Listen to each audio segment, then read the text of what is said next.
अगले दिन संजना की नींद फोन की रिंग से खुली। करण का फोन बज रहा था। करण ने लेटे लेटे ही अपना फोन उठा लिया।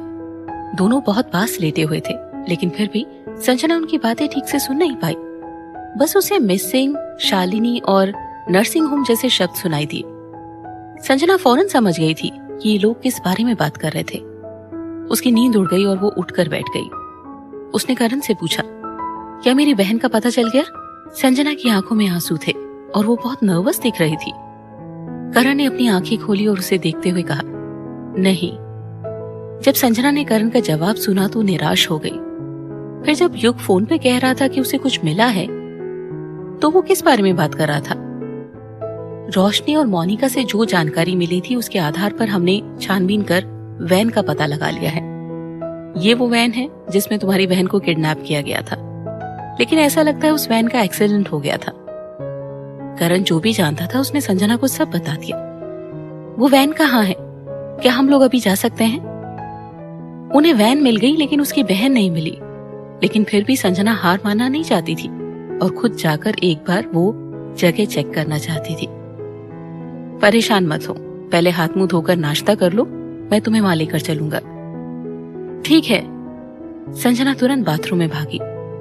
जब तक संजना और करण घर से निकले सुबह के 10 बज चुके थे।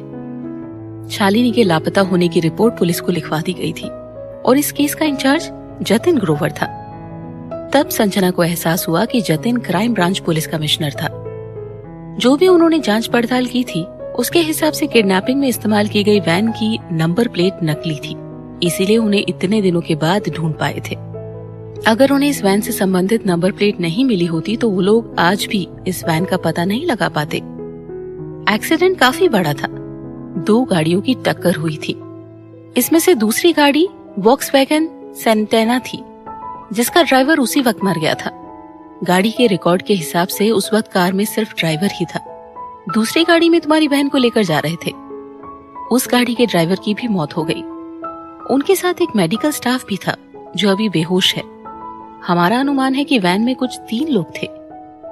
संजना ने नर्वस होकर जतिन की तरफ देखा। तुम्हारे हिसाब से जो भी एक्सीडेंट के वक्त कार में मौजूद थे वही मेरी बहन के किडनैपर्स थे, जिसमें से 2 मर गए और एक बेहोश है। लेकिन मेरी बहन कहाँ है? वो कहाँ जा सकती है? अगर सब लोग यही हैं तो फिर वो अपने आप कहाँ जा सकती है? कहीं वो होश में तो नहीं आ गई थी? हम इस बात को भी नजरअंदाज नहीं कर सकते। संजना बहुत नर्वस थी। इस वक्त सिर्फ मेडिकल स्टाफ उसकी बहन के बारे में बता सकता था। वो मेडिकल स्टाफ होश में कब आएगा? जतिन बोला, कुछ नहीं कह सकते। ये कहते हुए उसने संजना की आंखों में निराशा देख ली। थोड़ा सोचकर वो आगे बोला, जैसे ही मुझे खबर मिली मैंने एक्सीडेंट वाली जगह पर अपनी टीम भेज दी थी। हम लोग दोपहर में खुद वहां जाकर चेक करेंगे। अगर मुझे तुम्हारी बहन के बारे में कोई भी सुराग मिला तो मैं सबसे पहले तुम्हें बताऊंगा। क्या मैं भी साथ में चल सकती हूँ? संजना ने उम्मीद भरी नजरों से पूछा। उसकी बहन के आखिरी बार वहां होने के सबूत मिले थे और खुद भी वहां जाकर वो चेक करना चाहती थी।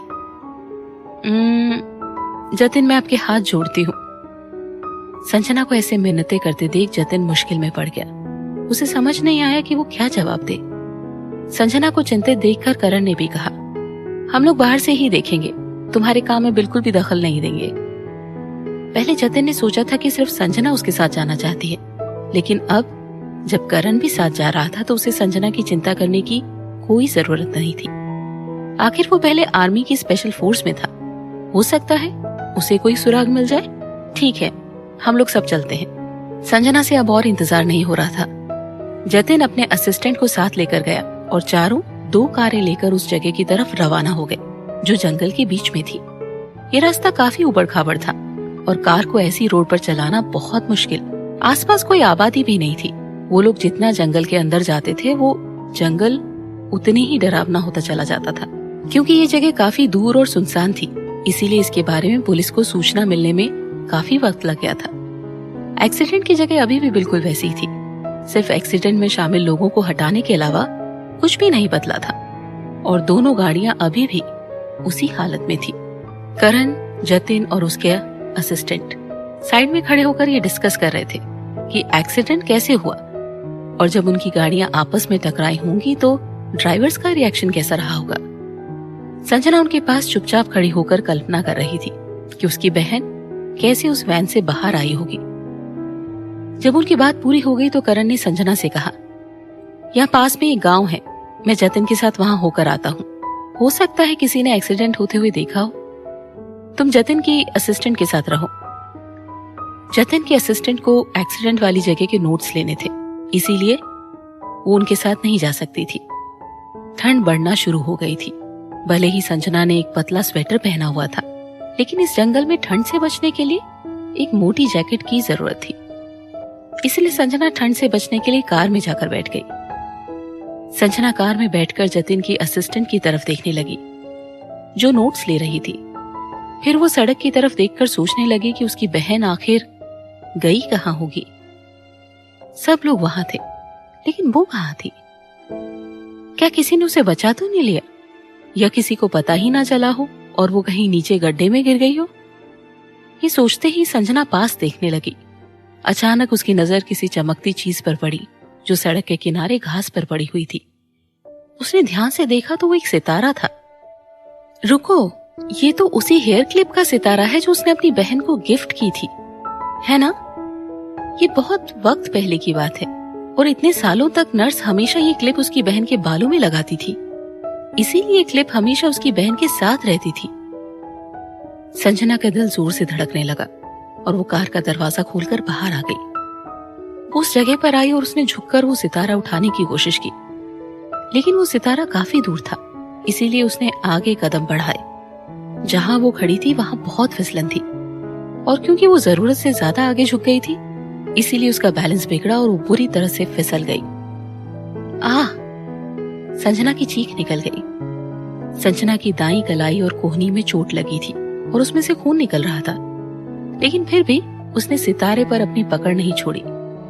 जतिन की असिस्टेंट जो नोट्स लेने में बिजी थी, अचानक से संजना की चीख सुनकर चौंक पड़ी। मिस संजना! वो तुरंत संजना की मदद के लिए दौड़ पड़ी। क्या आप ठीक हो? जैसे ही संजना खड़ी हुई उसे पैर में बहुत दर्द होने लगा। वो तड़प उठी। हे भगवान, कहीं मेरे पैर की हड्डी तो नहीं टूट गई? संजना जमीन पर बैठ गई। जतिन की असिस्टेंट से कहा, नेहा, मुझे लगता है मेरे पैर में मोच आ गई है। क्या आपने नोट्स ले लिए? हाँ, लगभग हो गए हैं। मैं बाकी के नोट्स वापस जाकर पूरे कर लूंगी। नेहा ने तुरंत फोन निकालकर जतिन को फोन डायल करना शुरू किया, लेकिन संजना ने उसे रोक दिया और कहा, प्लीज उन्हें कुछ मत बताओ। वो लोग मेरी बहन के केस में बिजी हैं। उन्हें जांच पड़ताल करने दो। क्या तुम मुझे हॉस्पिटल पहुंचाने में मदद कर सकती हो? नेहा ने कहा, जरूर, मैं तुम्हें कार तक लेकर चलती हूँ। जब करण और जतिन एक्सीडेंट वाली जगह पर वापस लौटे तो उन्होंने देखा कि संजना और नेहा दोनों वहां से जा चुके थे। उन्होंने फोन करके उनके बारे में पता किया। जैसे ही संजना के घायल होने की खबर करण ने सुनी, वो घबरा गया और उसने जतिन को घूर कर देखा, जैसे वो आंखों ही आंखों में उसे ऐसी लापरवाह असिस्टेंट को साथ लाने के लिए ब्लेम कर रहा हो, जो संजना का ठीक से ध्यान नहीं रख पाई। जतिन को समझ नहीं आ रहा था कि वो क्या कहे। दोनों तेज स्पीड में कार चलाकर हॉस्पिटल पहुंचे, जहां संजना को भर्ती किया गया था। नेहा संजना के वार्ड के बाहर खड़ी थी। जब उसने दोनों को देखा तो उसने तुरंत उन्हें पूरी सिचुएशन समझाई। वो तो अच्छा हुआ कि डॉक्टर ने बताया कि चोट ज्यादा गहरी नहीं है। उसके पैरों में मोच आई है और उसके हाथ में थोड़ी सी चोट लगी है। करण ने उसे कोई जवाब नहीं दिया और सीधा वार्ड के अंदर चला गया। अंदर संजना बेड पर लेटी हुई थी और उसके एक पैर में प्लास्टर लगा हुआ था।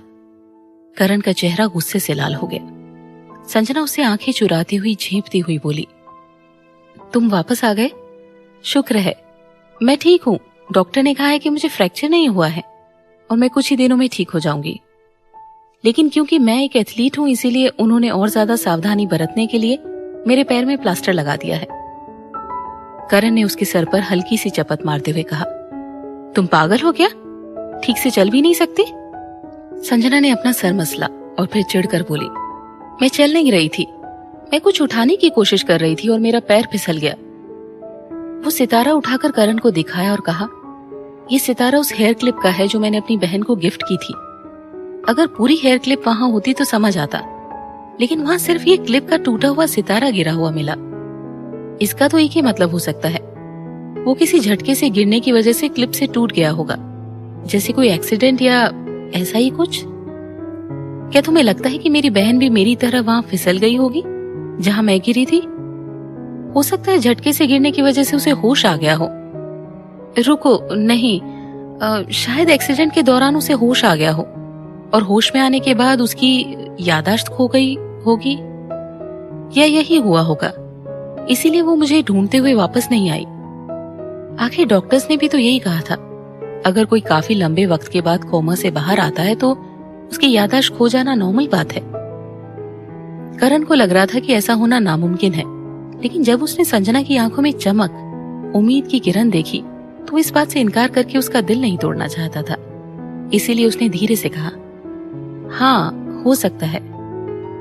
डॉक्टर्स ने कहा कि संजना को रात में हॉस्पिटल में रुकने की जरूरत नहीं है, इसीलिए वो शाम को करण के साथ घर चली गई। जब वो लोग घर पहुंचे काफी रात हो चुकी थी। रात का डिनर अक्सर संजना बनाया करती थी, लेकिन क्योंकि आज उसके पैर में प्लास्टर लगा था, इसीलिए वो सोफे पर बैठ गई और उसने अपना पैर टेबल पर रख दिया। करण किचन में फ्रिज चेक कर रहा था। थोड़ी देर बाद वो बाहर आकर संजना से बोला, जो उस वक्त टीवी देख रही थी, घर में खाने के लिए कुछ नहीं है, क्या मैं बाहर से ऑर्डर कर दूं? खाने के लिए कुछ नहीं है? हो ही नहीं सकता, मैंने कल ही तो इतनी सारी सब्जियां लाकर फ्रिज में रखी थी। संजना जानती थी कि करण झूठ बोल रहा है, ज्यादा कुछ नहीं है। करण थोड़ा हिचकिचा रहा है। ओफो, मैंने कहा ना सब कुछ है। संजना सोफे पर लेटकर मुस्कुराते हुए बोली। फिर वो अपनी उंगलियों पर गिनने लगी। देखो, फ्रिज में फिश चिकन और सब्जियां, मसाले, अदरक और बाकी सारी जरूरी चीजें रखी होंगी। करण कुछ नहीं बोला।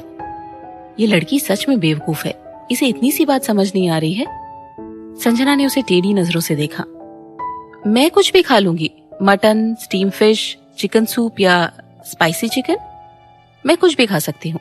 मैं बिल्कुल नखरे नहीं करती, बिल्कुल भी नहीं। तुम जो भी बनाओगे सब चलेगा। बेवकूफ लड़की एक बार में इतनी सारी मुश्किल डिशेस के नाम गिना दिए और बोलती है कि बिल्कुल नखरे नहीं करती। करण ने मुंह बनाकर कहा, तुम कहो तो तुम्हारे लिए 56 भोग बना दूं? संजना ने उसे हैरानी से देखते हुए कहा, वाह, तुम्हें 56 भोग भी बनाना आता है? तुमने तो कमाल कर दिया। करण संजना की बातें सुनकर अपना सर पीटने लगा। बेवकूफ लड़की कभी दिमाग इस्तेमाल नहीं करेगी। करण चुपचाप किचन में वापस लौट गया और कुछ बर्तनों की आवाजें आने लगी। एक पैर पर खड़े होकर संजना ने किचन में झांक कर देखा। नल बंद करके करण ने फ्रिज से कुछ सब्जियां निकाली थी और खाना बनाने लगा था। संजना सोफे के दूसरे कोने में बैठ गई, जहां से करण साफ दिखाई दे रहा था। वो सब्जियां लेकर कुछ सोच रहा था। वो किचन में काम करते हुए कितना आकर्षक लग रहा था। संजना मंत्र मुग्ध हो गई। टेबल पर स्केच बुक रखी हुई थी।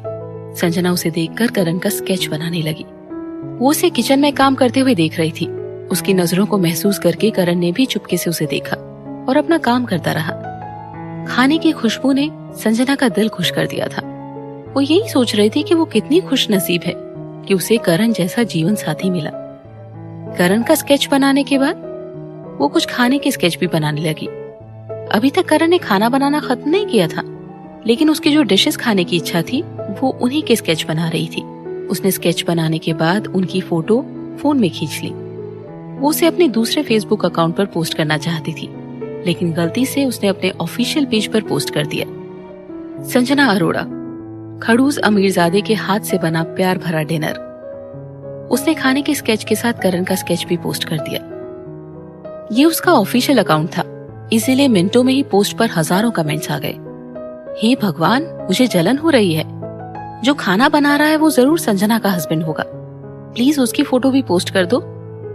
लेकिन उस पर कुछ अलग कमेंट्स भी थे, जैसे, संजना, मैं तुम्हें बहुत प्यार करता हूँ, प्लीज मुझे जवाब जरूर देना। तब जाकर उसे एहसास हुआ कि उसने गलत अकाउंट पर पोस्ट डाल दी थी। वो उसी वक्त उस पोस्ट को डिलीट करना चाहती थी, लेकिन जब तक उसने सोचा कि उसकी पोस्ट में ऐसा कुछ नहीं है जिससे कोई परेशानी खड़ी हो, तो उसने डिलीट करने का आइडिया बदल दिया। जब तक वो फेसबुक देख रही थी, करण का खाना भी बनकर तैयार हो चुका था। संजना कल्पना कर रही थी कि करण ने कितनी मेहनत से उसके लिए टेस्टी खाना बनाया होगा, इसीलिए पूरा लिविंग रूम खाने की खुशबू से भर गया था। उसके हिसाब से ऐसा कोई काम नहीं था जो करण नहीं कर सकता था। खाने के डिशेस को देखकर उसके मुंह में पानी आ रहा था। खाना देखने में तो बहुत टेस्टी लग रहा था, स्वाद में तो ये और भी बढ़िया होगा। संजना मुस्कुराते हुए बोली। उसने चम्मच उठाकर चिकन करी टेस्ट की, लेकिन अगले ही पल उसके एक्सप्रेशन बदल गए। रुको, कुछ गड़बड़ है। चिकन करी का टेस्ट कुछ अजीब सा है और इसमें बहुत सारा नमक हो ऐसा लगता है। चिकन भी ठीक से नहीं पका था। संजना ने करण का दिल रखने के लिए खाना खाने की कोशिश की, लेकिन उसका टेस्ट सच में बहुत खराब था। उसने टिश्यू से अपना मुंह पोंछा और मुस्कुराते हुए फिश की तरफ इशारा करते हुए बोली, ये ज्यादा टेस्टी दिख रही है, ये मैं खाऊंगी। संजना ने फिश का पीस मुंह में रखा। फिश बनाने में सबसे आसान होती है, बस करण को उसमें नमक मिलाकर उसे स्टीम करना था। लेकिन ये इतनी मीठी क्यों लग रही थी? कहीं उसने चीनी को नमक तो नहीं समझ लिया? ऐसा कैसे हो सकता है? ये सारी डिशेस देखने में इतनी अच्छी लग रही है और खाने में इतनी बुरी। संजना करण का दिल नहीं तोड़ना चाहती थी, लेकिन वो सच में कुछ खा नहीं पा रही थी। ये फिश कुछ अलग सी है, मैं कुछ और खाती हूँ। उसने फ्राइड एग उठा लिए। एक अंडा तो कोई बच्चा भी फ्राई कर सकता है ना? इसीलिए संजना ने सोचा कम से कम ये तो खाने लायक होगा। लेकिन उसमें बहुत नमक था, वो भी इतना ज्यादा कि पूरा अंडा कड़वा हो गया था। संजना को परेशान देखकर करण ने कहा, अगर इतना बुरा टेस्ट है तो मत खाओ। संजना तुरंत बोली, ऐसी कोई बात नहीं है, बस 2 डिशेस में थोड़ा नमक ज्यादा है और फिश मीठी थी, लेकिन खाना देखने में बहुत अच्छा दिख रहा है। लगता है तुम्हारे अंदर मास्टर शेफ छुपा हुआ है। फिर वो करण को छेड़ते हुए बोली, वैसे अच्छा ही है, तुम अगर मास्टर शेफ बन गए तो किसी खूबसूरत लड़की से शादी करके शानदार जिंदगी जी सकते हो। कितना अच्छा ख्याल है। करण ने उसे देखकर मुंह बनाया, जैसे उसकी बेवकूफी भरी बातें सुनकर वो बोर हो गया हो। वो बोला, मेरा मजाक उड़ाना बंद करो। ये कहकर उसने सारा खाना डस्टबिन में फेंक दिया। अब मैं क्या खाऊंगी? संजना ने निराश होकर कहा। वैसे खाने का टेस्ट ठीक था, वो इतना भी बुरा नहीं था। अगर नमक ज्यादा था भी तो भी क्या, मैं थोड़ा ज्यादा चावल मिला लेती। करण ने उसके सामने उबले अंडे रख दिए और बोला, भूख लग रही है तो पहले ये खा लो, मैंने पहले ही खाना ऑर्डर कर दिया था, वो आता ही होगा। करण ने खाना बनाने के बाद आखिर में 2 अंडे उबाल कर रख दिए थे। उसे अंदाजा था कि खाने में थोड़ी गड़बड़ है। संजना ने एक अंडा लेकर मुंह में डाल लिया और बोली, वाह, ये अंडा अच्छा है, टेस्टी, बहुत टेस्टी। शायद करण को इसमें कुछ मसाला डालने की जरूरत नहीं थी, इसीलिए खाने में ठीक था। जब संजना को समझ आया कि करण बाहर से खाना ऑर्डर करने की बात कर रहा था, उसे खाना बनाना नहीं आता है, लेकिन वो संजना के सामने ये बात स्वीकार नहीं करना चाहता था। खड़ूस, तुम्हें भी तो भूख लगी होगी, मेरे साथ खा लो। संजना ने एक अंडा पहले ही खा लिया था और उसने दूसरा खाने से पहले करण से पूछा, लेकिन उसने मना कर दिया। तो फिर संजना ने वो भी खा लिया। उनका खाना बाहर से आ गया। जब दोनों ने डिनर कर लिया तो करण ने किचन भी साफ कर दिया। संजना उस वक्त फोन पर बात कर रही थी। अर्पिता को भी उसके पैर के बारे में पता चल गया था, इसीलिए उसने कहा कि वो कल उससे मिलने आएगी। संजना को महसूस हुआ कि अर्पिता उससे कुछ छुपा रही थी। वो सिर्फ उसका हालचाल पूछने के लिए नहीं आ रही थी, उसे कुछ और बात करनी थी। और सचमुच अर्पिता मोनिका के बारे में बात करना चाहती थी। संजना जानती थी कि मोनिका और उसके घर वाले आसानी से उसका पीछा नहीं छोड़ेंगे और उससे माफी मांगते रहेंगे, लेकिन उसने ये नहीं सोचा था कि अर्पिता भी उनकी तरफ से माफी मांगने आएगी। संजना, शालिनी दीदी की किडनैपिंग एक बहुत बड़ा हादसा है, लेकिन मोनिका का गुनाह इतना बड़ा नहीं है। अगर उन लोगों के कनेक्शन बहुत ऊपर तक हैं, तो वो बिना मोनिका की मदद के भी दीदी को किडनैप कर लेते। मैं मानती हूँ कि मोनिका की गलती माफी के लायक नहीं है और उसे सजा भी मिलनी चाहिए, लेकिन सविता आंटी और दादी ने कहा है कि अगर तुम मोनिका को माफ कर दो तो वो लोग भी नानी को ये बात नहीं बताएंगे। संजना ने व्यंग भरी हंसी हंसते हुए कहा, अच्छा, तो अब वो लोग मुझे ब्लैकमेल कर रहे हैं? अर्पिता बोली, ये ब्लैकमेलिंग नहीं है, वो लोग भी नानी को बताना नहीं चाहते, इसीलिए वो उनकी मदद मांगने नहीं आए, बल्कि उन्होंने मुझे और मेरी मम्मी को इस बारे में बात करने के लिए कहा। अर्पिता मोनिका के परिवार को अच्छे से जानती थी। इस वक्त वो लोग किसी भी हाल में संजना को नाराज नहीं कर सकते थे। अगर संजना ने मोनिका को माफ नहीं किया तो भी उनमें नानी को बताने की हिम्मत नहीं थी। मोनिका को बचाने के चक्कर में वो और मुसीबत खड़ी नहीं करना चाहते थे। संजना अर्पिता की बात सुनकर कंफ्यूज हो गई। क्या शारदा आंटी को उसकी बहन के किडनैप होने के बारे में पता चल गया? संजना ने बेरुखी आवाज में कहा। मैं इस बारे में सोचूंगी। अर्पिता संजना के जवाब की टोन से समझ गई कि उसका मोनिका को माफ करने का कोई इरादा नहीं है और वो खुद भी उसे माफ नहीं करना चाहती थी। लेकिन वो लोग रिश्तेदार थे और उसकी सगी बुआ की बेटी थी। आज की दुनिया में रिश्ते निभाना कोई आसान काम नहीं है। अर्पिता ने आगे कुछ नहीं कहा, लेकिन बात यहीं खत्म नहीं हुई। अगले दिन उसकी शारदा आंटी उसे मिलने आई। जब उन्हें पता चला कि शालिनी की किडनैपिंग में मोनिका भी शामिल है तो उनके होश उड़ गए थे। उनको यकीन नहीं हो रहा था कि उनकी ननद की बेटी पैसों के लालच में इतना गिर सकती है। वो शालिनी के लिए भी चिंतित थे। अभी तो उसका ऑपरेशन हुआ था और वो लोग उसके होश में आने का इंतजार कर रहे थे। अचानक उसे किसने और क्यों किडनैप कर लिया? मोनिका की नानी काफी देर तक उनके सामने रोती रही। आखिरकार वो उनकी सास थी। उन्होंने शारदा को मजबूर कर दिया था कि वो संजना से मदद मांगे। शारदा ने संजना से कहा, वो एक लड़की है, अगर जेल गई तो उसकी जिंदगी बर्बाद हो जाएगी। संजना, वो लोग जैसे भी हमारे रिश्तेदार हैं। अब जब वो हमारी गलती के लिए पछता रहे हैं तो क्या तुम उन्हें माफ नहीं कर सकती? संजना बहुत फ्रस्ट्रेटेड और उदास थी। सब लोग मोनिका की तरफदारी कर रहे थे। उसकी बहन के लिए उल्टा सीधा बोलने और उसे किडनैप करने के लिए, दूसरों की मदद करने के लिए उसे जेल जाना ही चाहिए। सबको उसकी जिंदगी की चिंता है, लेकिन शालिनी का क्या? शालिनी को कुछ हो गया तो उसका जिम्मेदार कौन होगा? वो मोनिका को क्यों माफ करे? उसे उसके लिए सजा मिलनी ही चाहिए। भले ही उसने अपनी आंटी को कोई जवाब नहीं दिया, लेकिन उसका दिल बहुत भारी हो रहा था। उसकी जिंदगी में उसकी आंटी सबसे खास इंसान थी। उसके सुख दुख और सबसे मुश्किल वक्त में उसकी आंटी ने उसका साथ दिया था और इसके लिए वो हमेशा उनकी एहसानमंद रहेगी। और मोनिका के मामले में आंटी सबसे ज्यादा मुश्किल में थी। वो पूरे परिवार को एक साथ बांध कर चलने वालों में से थी और संजना के एक फैसले से उनका परिवार टूट भी सकता था। एक तरफ उसकी ननद की बेटी थी और दूसरी तरफ उनकी बड़ी बहन की बेटी। फैसला चाहे जो भी हो, अंत में उसका दिल तो टूटेगा ही। जब उस रात को करण वापस घर आया तो संजना ने उससे शालिनी के बारे में पूछा। उसका अभी भी कुछ नहीं पता चला था। ऐसा लग रहा था जैसे इस दुनिया ने उसकी बहन का नामो निशान मिटा दिया हो। फिर उसने अपनी आंटी के बारे में करण को बताया। क्या तुम्हें लगता है कि मुझे मोनिका को माफ कर देना चाहिए? करण के पास इस बात का कोई जवाब नहीं था। अगर कोई दोस्त हो तो शायद आप उससे दोस्ती तोड़ सकते हो और शायद उसकी शक्ल भी दोबारा ना देखो, लेकिन रिश्ते इतनी आसानी से खत्म नहीं होते।